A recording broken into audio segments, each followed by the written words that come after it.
we finished up with the cities have become overwhelmed. Okay, urbanization happened too fast. City planners do not have time to plan like how they're going to build the city, where they should put like the sewage treatment, the water treatment, how to organize the roadways, how to organize the buildings. And the city's just become very overwhelmed with so many people. And there is a huge need to address kind of all of the issues. The not just like things that the city needs to take care of, like sanitation and stuff, but attention jacket. The JBH shuttle leaves in 6 minutes. Please proceed to the back horseshoe. People need to have jobs. People need services like immigrants that need to learn how to speak English, or that need help taking care of their children in the evening time so they can go to night school. There's a lot of things that the cities need that the city governments cannot provide. And so we get the kind of creation of political machines. The best way that I can explain a political machine is to relate it to something like the mob or the mafia. Any of y'all know how the mob works? Like how they run a city? Yes. Okay. Huh? I asked it yesterday? Yeah. Okay. So, I'm going to explain a mob, and then I'm going to relate it to political machines, okay? So let's go with New York City. Some of the most notorious mobs in U.S. history were based out of New York City. What a mob does is now they sell drugs. Political machines don't necessarily sell drugs, okay? That part's not the same. But mobs usually get their money from the sale of drugs. You get this kind of group of people or individual person, kind of the mob boss, who's got a lot of money and a lot of power and a lot of influence. What they do is they go out into the city and they offer protection to certain businesses or certain individual groups in exchange for a fee. Okay, so let's say I'm the mob boss and Lila owns a chicken company. Sorry, Lila. Lila owns a chicken company, okay? And she is being harassed by other people in the city. I tell her, okay, Lila, I'll protect you, but you need to pay me in a dozen eggs a week, okay? I only say that because your mom just posted your eggs yesterday. I was like, that's a lot of eggs. Okay. So you're gonna pay me in a dozen eggs a week. Lila pays me, and I make sure that nobody harasses her or her business. Okay, I am providing a service to her, and she is paying me for it. Does that make sense? Okay, that's called exploitation. I could say to Lila, if you don't pay me my dozen eggs a week, not only am I gonna let these other people harass you, but my folks are gonna come here and beat up your employees and take your chickens. Okay? That's not very nice, right? That's exploitation. That's putting you in a position where you need me, so I can get something from you because you need my services. I don't necessarily need Lila's chickens. I just want them, or eggs, not the chickens. I don't necessarily need them. I want them. That's going to make me wealthier. I'm going to have tons of eggs that I don't know what I'm going to do with. Sell them for money, right?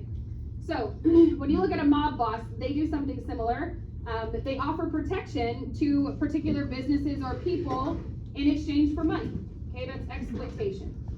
One of the other things that mobs do is they own businesses that they can launder their money through, meaning that it make it look like they're making their money legitimately, like they own a construction company, they own a laundromat, they own a plumbing company. It looks like this company is really successful in making all this money, when in reality, it's mostly drug money or exploitation money that they're funneling through the business. They're making it look legitimate through the business.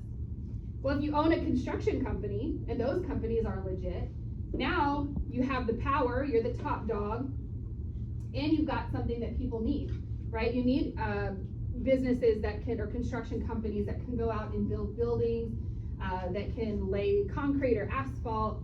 You need plumbers to come in and plumb houses or tenements or whatever. You need water treatment facilities that can come in and handle sewage and drinking water. So if you own all of these businesses and you have all of this power over the city because everyone kind of respects you or fears you, then when the city needs something, you make the city hire your company. Your construction company is gonna come in and build the building. Your plumbing company is gonna come in and plumb the new apartments. Your water treatment facility is gonna treat the city's water. You're basically going to funnel all of the business that the city needs into your own pocket. You're gonna benefit from that. That is what happens with political machines, okay? In particular, there is one in New York City called Tammany Hall, and it's run by a guy named Boss Tweed. And he's very wealthy, very powerful, owns a bunch of different businesses. So what he does, in order to control the city, he doesn't necessarily go out and exploit people or make them pay him directly, although there is some of that corruption too. What he does is he provides services that people need in exchange for their votes. Now, he's not a politician, okay? He's just a wealthy guy that happens to have a lot of influence. But he knows that if Aaron gets elected, Aaron and I are friends, right? Or Aaron and him are friends. And I can kind of tell Aaron,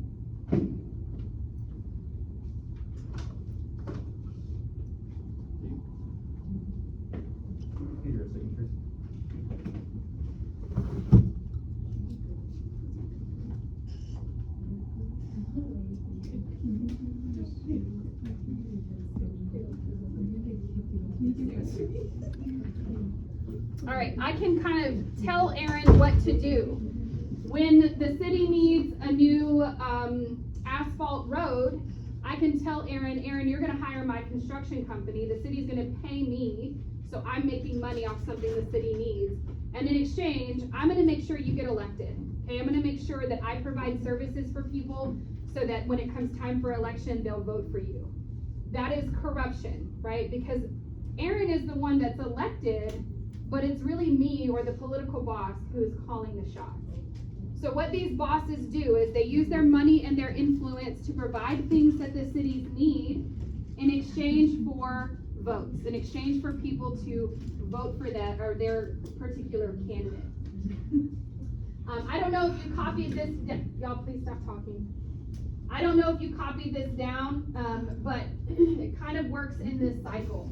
Residents vote for candidates who are supported by political machines. Our candidate is Aaron, okay? I am the political machine. The machine, me, maintains power over the city government. Even though you elected him, even though you think he is the one in charge, it's really me who's in charge. I control the city politics. I determine who's gonna run for city council, who's gonna run the city fire department, the city's police department, and so on. The boss, who is me, has influence over the city officials. So even though Aaron may have appointed the police chief, I'm gonna be the one telling the police chief what to do. I'm gonna be the one telling the fire chief what to do. In exchange for that, I'm gonna make sure that the people in the city have enough work. I'm gonna give out jobs. I'm gonna give out contracts for different things that need to be done in the city. And I'm gonna provide some favors to the residents. So when the residents look at this system, they don't see corruption. They see that there's somebody who's helping, somebody who's making life better for everyone. So this really undermines our principle of democracy. This allows money to control politics. It allows power to control politics rather than allowing the people to make choices for themselves. At the same time, it's expensive because if I own the construction company or I own the plumbing company, I'm not charging you a fair rate as a taxpayer. I'm gonna make myself wealthy. I'm gonna give myself a little bit extra money. And I'm probably gonna give Aaron a kickback too. Probably gonna give him a little bit of extra money that he can put in his pocket that no one really knows about, and everybody is just happy with that. These political machines take over city politics in particularly New York, but there are other places that this type of political corruption occurs. Yes? This isn't legal. It's not legal, not in this form, but I think there are plenty of modern examples that we can look to of people using their money for political influence. Like what you just said, like that actually happens and it's well known. Not in the exact same way, but let me give you a for instance, okay? And this is because this is my favorite person to pick on. not pick on, but use as an example because it's a modern example. Let's look at Elon Musk, okay? Elon Musk is the wealthiest person in the world, right? He has more money than anyone could ever dream of. He could literally buy countries, is how much money this man has. Okay.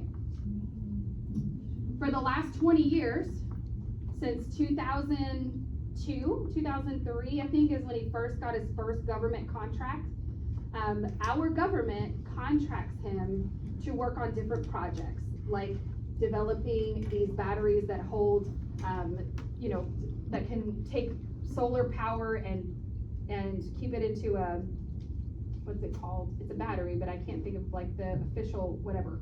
But we also pay him to develop space technology, to develop rockets, to develop all of this technology that we need for our defense, right? In exchange for that, through presidential elections since 2002, Elon Musk is a huge campaign contributor, meaning that he helps get people elected into office that he knows will continue those contracts for him, that he knows will continue to make him wealthier. We benefit from that. We benefit from the technology from that. So that's the pro, right? That's the good side. On the bad side is, do we elect these officials to work for us or to work for Elon Musk? You see what I'm saying? Mm-hmm. So although it's not legal to do this, there are ways around it. There are loopholes. The reason that Elon Musk can do what he's doing is a Supreme Court case called Citizens United, which allows people to donate as much money as they want to any political politician that they want to. Does the campaign is just like advertisement, or what is that? Helping with advertisement, helping with travel, helping with rallies, helping with signs, bumper stickers, other things that kind of get the word out. And when we look at campaign, and this is not just Elon Musk by any stretch, he just happens to be the one that most people know. When we look at campaign contributions, or campaign ads, at least over the last probably 10 or 15 years, they're not so much highlighting that, so these contributions are not highlighting why this candidate's gonna be the good candidate. It's more about why the other side is the terrible option. And so they use this money to kind of create division between the both sides of the US, right? So, is this legal? No. Does it still happen in another form? I would argue that yes, it does. And it's not, again, it's not just Elon Musk.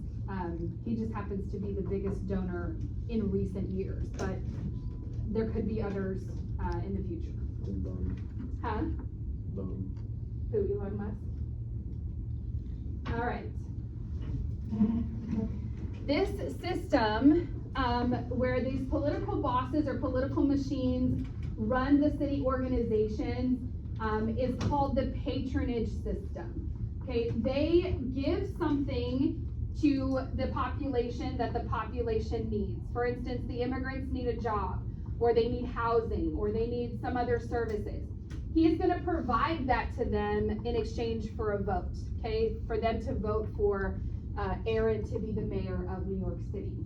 That is essentially a bribe, right? But the official term that we use is the patronage system. These bosses are going to make a profit, right? They're going to personally profit off of this because their companies are going to get the contracts to do work in the city. It's going to be their construction company, their, like I said, plumbing, electrical, whatever the company is. And they're going to collect bribes from people in the city as well. Some of this money is then going to be used as a kickback. Okay, so Aaron's going to benefit from the fact that there is a political boss in charge because he's personally going to become wealthy. Now that part is illegal. To my knowledge, I don't know of any modern example of a big politician becoming personally wealthy off of this type of system. Now in this cartoon, this is, I believe the artist here is Thomas Nast, which we're going to look at some of his cartoons.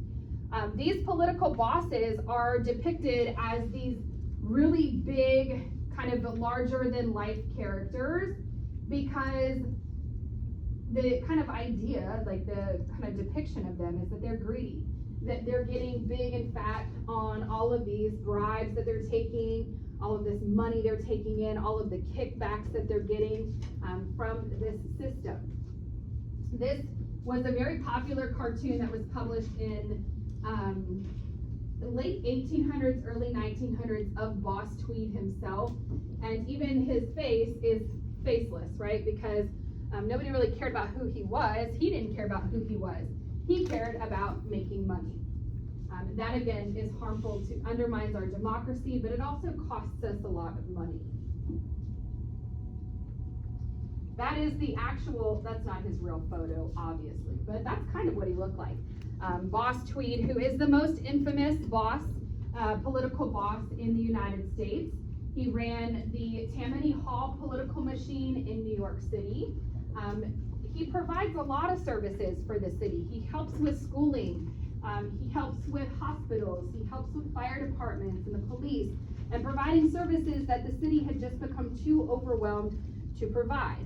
So a lot of people were willing to deal with this kind of corrupt side of it because they are getting something in return. He controlled lawmakers mostly with bribes and kickbacks. And if he had somebody like Aaron who was in office that he didn't like, if Aaron tried to push back against him, then he would just make sure that in the next election, Aaron doesn't get to be the mayor anymore. It's going to be somebody else. He does make himself very wealthy off of these bribes and the kickbacks that I was talking about.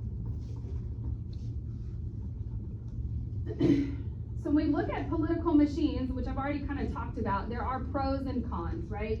The pros is that they provide a service, particularly to this huge influx of immigrants coming into the country, by helping them find housing, helping them find jobs, helping them become U.S. citizens, helping them acquire English, helping them find childcare for their children. So they provide a lot of services that the cities could not provide these people. They also help with infrastructure projects, with your roadways, your bridges, your sewers, garbage collection, cleanup, just kind of everyday things that are needed to keep a city running and keep a city sanitary.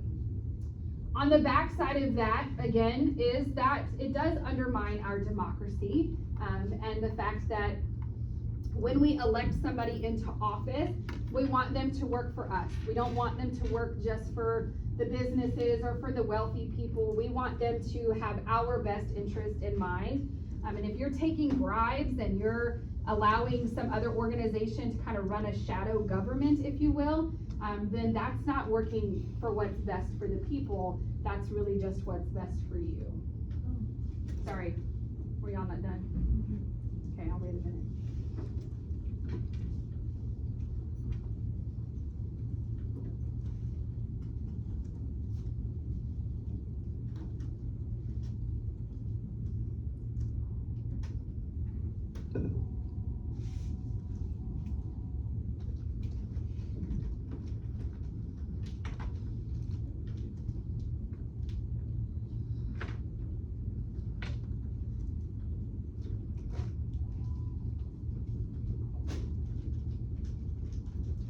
Do you have the rest of them? Really? Okay, can I change it now? All right. Between 1850 and 1900, our population more than triples. Okay, so the number of people in the U.S. more than triples. We can attribute that to two big things. One is immigration. We have two huge waves of immigration in the late 1800s.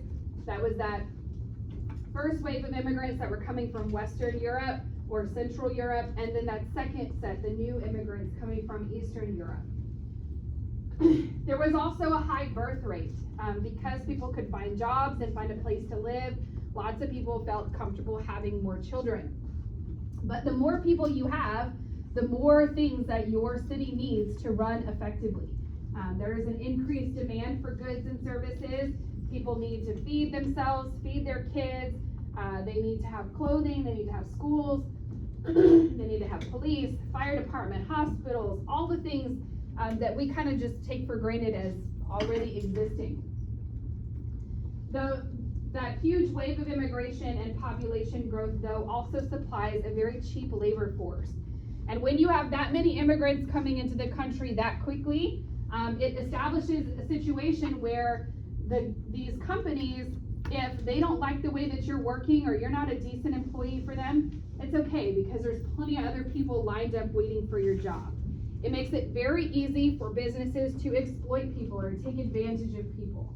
That is how we end up with these jobs that have high risk, meaning that the risk of the job is very high, but the pay is very low and the hours are very long and there are no benefits.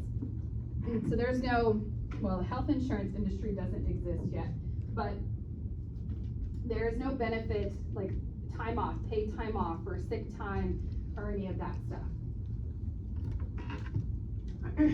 In the late 1800s, we get the emergence of corporations. These corporations form kind of the basis of our economic system as it exists today.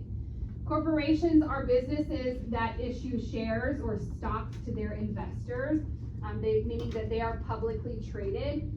Stocks make it possible for people to invest their money or pull their money together to invest in a business.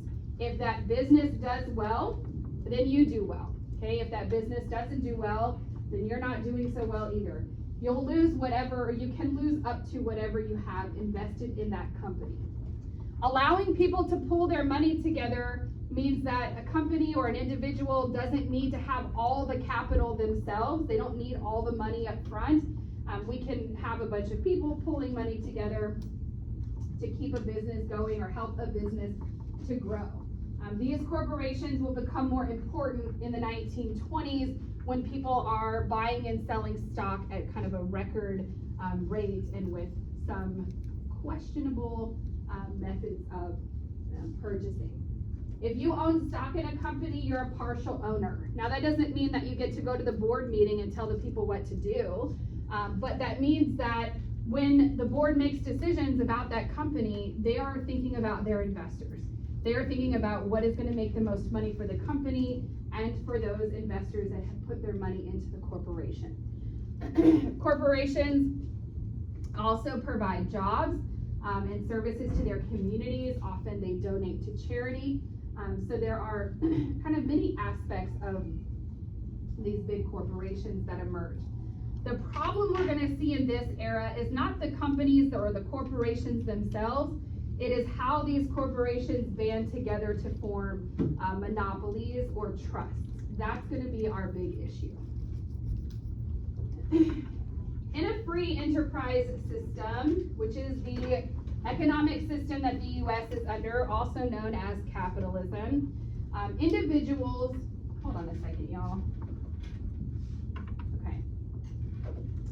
Individuals are free to buy and sell whatever they can afford, okay?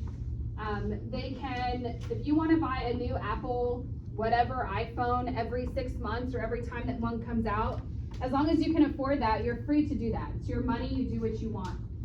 You have the freedom to make your own economic choices.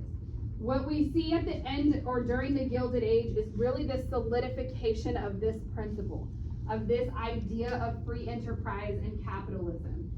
And that is still the economic system that we currently live under. In this system, it provides kind of freedom for everyone and competition within the market, which we'll talk about here in just a second. So, as an individual, as a person, you can buy or sell whatever your little heart desires, as long as it's not illegal, okay? You gotta follow the law. But if you came up with an idea, when I was in elementary school, I did like a science fair where we had to do an invention. Have y'all ever done that? Or something, like some kind of science fair or something? Okay. Anyway, I was brilliant, duh, because it's me. And I came up with an idea. How many of you have ever had, like, you go to sleep at night and you wake up in the morning and your pillow is like off the bed or somewhere to the side and you're like, because you sleep like a wild animal. Okay, that's me. So I came up with an idea in elementary school. I should have patented and sell it. Maybe I wouldn't have had to be a teacher. But I came up with this idea that's funny to look back on, that you could just use Velcro to make your pillow stay put. And I called it the stay put pillow. and I should have sold it, yeah. Isn't that brilliant? That's pretty. She I is. really like that Hey, idea. there's Well, nothing you should put like a stopping cage. now. around your Einstein. building. You know what, set it right now. Put a cage? Yeah, But then I think how- Oh no, I'm claustrophobic. Mr. But then how are you gonna like put your arm under the pillow and like sleep? But back then I didn't, because I was a kid. There's gonna be space between the pillow, so your arm can fit under the pillow. There you go, you put the Velcro on either side. But what if you don't wanna sleep with the pillow? What if you? Then take the Velcro off. I don't No, know, but don't then buy it, Then don't your buy it, hair, don't buy then your it, hair's getting stuck in the Velcro, and imagine that. don't buy it. There's still, your hair's already thin enough, you told me Listen. yesterday. Oh my gosh. It's true, my hair is thinning. I don't think that's a good. Anyway, I would have been a billionaire She if does. I would have patented this idea into some kind of whatever invention. So you can come up with whatever idea you want, right? But not yours. And you can force people to pay for it. I'm just kidding, you can't force people to pay for it. People are free to buy it if they want to and not buy it if they don't. Kylie thinks it's dumb, so she doesn't have to buy it, but Bella likes it, so Bella can buy it. Right. Okay. In this system, you're free to buy and sell. Producers, companies that are making the products, they get to decide whatever they're going to produce based on what consumers demand. Okay, so a company is not going to make my stay put pillow if they don't think they can sell it, if they don't think people will buy it. That's not a good business choice. That's like books, and if it goes through the people and like, oh, this book is. Yeah, like when they're like, I don't think you can sell this. This isn't a good idea. Movies are the same way. Huh? Like the meeting it out. Like you're meeting an elf. The meeting it out. What are you talking about? Oh, in the movie. Okay, yes. Or like, I don't know if y'all have ever watched Shark Tank, when those people come up with ideas and they try to get investors to invest in it. And then they tell them that it's dumb. Yes. So producers make or produce what they think will sell based on what consumers want. They decide what they charge for their goods. So if you create an invention, you get to decide what the price of that invention is, and you get to choose how much you pay your employees. If you want to, now in this time period, you could pay them as little as you want, 10 cents a day, 20 cents a day, whatever you want, because there is at this time, no minimum wage. These decisions though, producers make these decisions based on consumer trends, on how consumers spend their money, how much money they're willing to spend, what products they want to spend their money on. So it's not just like some producer wakes up today and decides he's going to sell the iPhone for $1 million and nobody can afford it. They make these decisions with the goal of making money. These business decisions are influenced by competition, supply, and demand. Now y'all will get into supply and demand off into that little journey in economics. So I'm not going to get off into all the weeds. What I will tell you is this. How many of you, well, I'll ask you first, how many of you have an Android phone? Just me? Oh my God, I'm not the only one. Whoever in here is ashamed of your Android, shame on you. How many of you have an iPhone? Okay. When you go down to buy your Samsung or your iPhone, how much does it cost? How much does it cost for an iPhone these days? Probably a lot. I don't know. If you don't know, now. somebody look it up. 1,000. Jacob, on your iPhone right there, Google. Hey Siri. There you go. It's Meta now. Safari. No more Siri. How much is the latest iPhone? And then Kylie, you look up how much is the latest Android. 800. Not oh chance in hell. 800 for 17. We're looking at a little discount. 1,900? Over 1,009. It can go up to 2,000 if it's storage. Okay. So a basic is 1,099. So a basic iPhone, the latest model with the least amount of storage is 1,099. What's the Samsung's most recent phone, the 24? Yes, and the mom. S25. S25? What is the base model? How much is it price? Or 719.99. Okay, 700 and, we'll say 750, okay? So if you want an iPhone, it's $1,000. If you want an Android, it's $750. These two companies, Apple and Samsung, are gonna compete with each other. When Apple comes out with a brand new device that has the best camera and the best battery life and the best everything under the sun, Samsung is gonna come out with something very similar within just a few weeks, if not like a month, okay?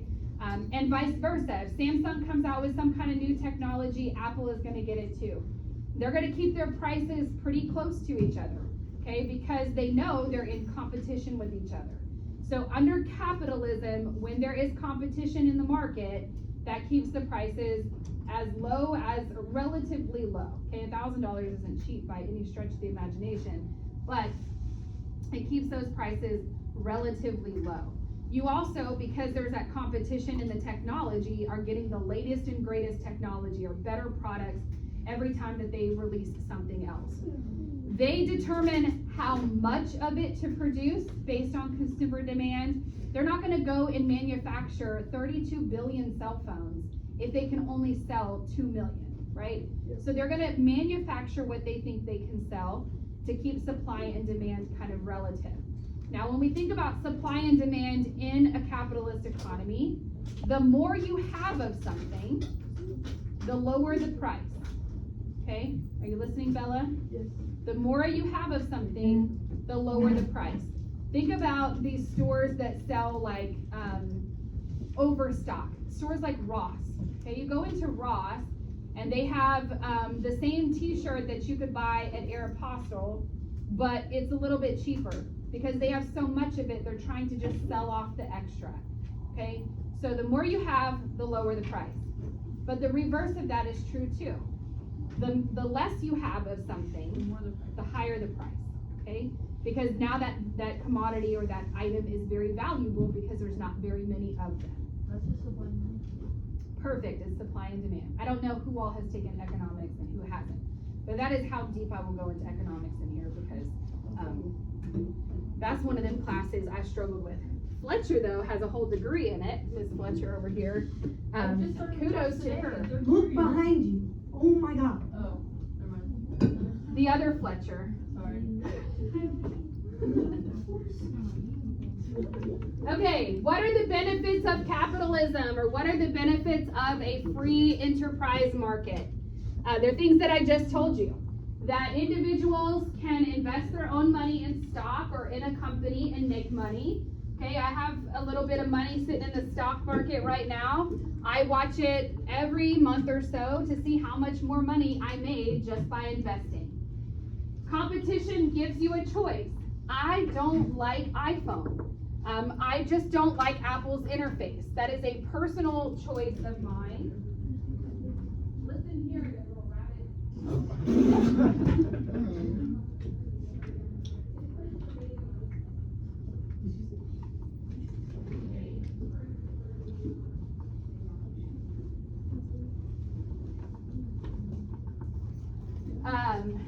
Okay, I don't like Apple's interface. It's just a personal preference. So I have an Android. So that competition and that availability of two different types of products gives me a choice. Okay, everybody in here apparently likes Apple. So you don't have to have an Android if you don't want one. You have the choice to purchase an Apple. It also forces the producers, because they're in competition with each other, to produce you the best quality product at the lowest price. Now, if you bought an Apple for $1,099 today, and tomorrow the whole system crashed, and Apple wasn't willing to give you your money back or to replace it, would you turn around and buy another $1,000 phone from Apple? You would. I don't like the camera on Android. Okay, what happens if you go today, tomorrow when your phone crashed, you buy another $1,000 phone from Apple, you have it for 2 days and it crashes, and Apple will not replace it. How many times would you be willing to waste $1,000? Well, you know, they're talking I know the second time that. They replace it because of this, because they have to. Because if they don't replace it, you will not buy their products anymore. Okay, I don't have thousands of dollars sitting in my pocket. If I go and I buy a phone from Samsung and it crashes on my way home, and Samsung is not willing to replace it, I'm never putting any money in Samsung again. I'm not buying any of their products. I'm not buying their washer and dryer, their refrigerator, their stove, their TV, their phone. I'm not spending my money with that company at all. So these companies, in order to keep your business, have to offer you something that's valuable to you too. Okay, it cannot just be a one-sided thing for the business. It has to be a service that is valuable to everyone. Those are the benefits of a capitalist system. The downside, at least initially, is that companies form monopolies. These early companies in the late 1800s and early 1900s form business monopolies. What is a monopoly? It's when like only one company controls industry, so that they can regulate all the prices on that, and they can charge like exorbitant amounts. Okay, so when one business owns or controls all of the methods of production for that particular industry. Okay, so if we thought about, I'm going to use phones because it's the easiest example to use. If you had no option, okay, if the only company that made phones was Samsung, Samsung wouldn't have that competition we talked about. They wouldn't have to offer you a warranty or replace your phone if it crashed. They don't have to provide you the latest and greatest because they provide everything as it is. And then they get to determine how much you pay for that. There's no competition keeping their prices relative or low. So monopolies are harmful mostly to consumers because you don't have any other option. You need the service that they offer, but you don't have any way to hold them accountable to provide you the service you're paying for. Okay, so when we think about monopolies in the 1800s, there's kind of three industries really that are going to monopolize the market. Well, four. You have Rockefeller with the Standard Oil Company that we talked about yesterday. You have Carnegie with his steel company. You have Vanderbilt with his monopoly on the railroad. And you have J.P. Morgan with his monopoly on financing and banking. J.P. Morgan had so much money that he gave the federal government a loan. Okay, like that's how much he would be, and if we were to adjust his wealth for like modern inflation, he doesn't even scratch the surface with how much money Elon Musk has. Okay, so for his time, he was the wealthiest person around, so wealthy that he's letting the federal government borrow money. And now today, I don't know anybody's borrowing money or letting the government borrow money, but just understanding the level of wealth and influence that he has. Okay. You know what? Yeah, we're gonna stop here. Okay.